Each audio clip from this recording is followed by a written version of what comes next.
তো বন্ধুরা, অনেকেই গাছের মধ্যে আমরা নর্মাল ব্যবহার করি সরিষার খোল, কিন্তু আমি আজকে আপনার সাথে শেয়ার করব সরিষা খোলের কি গুণাবলী, কেন আমরা সরিষার খোল গাছের গোড়ায় দেব এবং কি আছে এর মধ্যে যার জন্য এটি গাছের এত প্রয়োজনীয় একটি খাদ্য হয়েছে।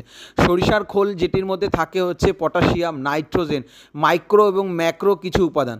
এছাড়াও সরিষা খোলের মধ্যে কোনো ভেজাল মেশানো থাকে না এবং অন্য কোনো উপাদান মেশানো থাকে না, যার ফলে এটি খুবই নিরাপদ হয়। আর এর বেস্ট ইউজ যদি এটাকে আপনি পচাতে পারেন, সরিষার খোল যদি পচিয়ে গাছে ব্যবহার করতে পারেন সবথেকে ভালো হয়। 1 লিটার সরিষার খোলে 10 লিটার যদি জলের মধ্যে ব্যবহার করতে পারেন সেই জলটি, তাহলে সবথেকে গাছের ভালো হয়। এটি ফুল গাছ এবং ফল গাছে যদি সঠিক অনুপাতে দিতে পারেন তাহলে গাছের বৃদ্ধিটা সঠিকভাবে হয়।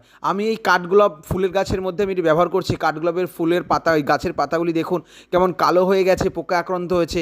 এই খোল জলটি আমি 15 দিন অন্তর অন্তর ব্যবহার করব এবং গাছের পাতাগুলিকে আমি সেই পাতাগুলিকে কেটে দিচ্ছি এবং মাটি খুঁড়ে এই খোল জলটি ব্যবহার করছি। এতে দেখা যাবে যে কিছুদিন পরেই গাছে নতুন করে পাতা জন্মিয়েছে এবং গাছ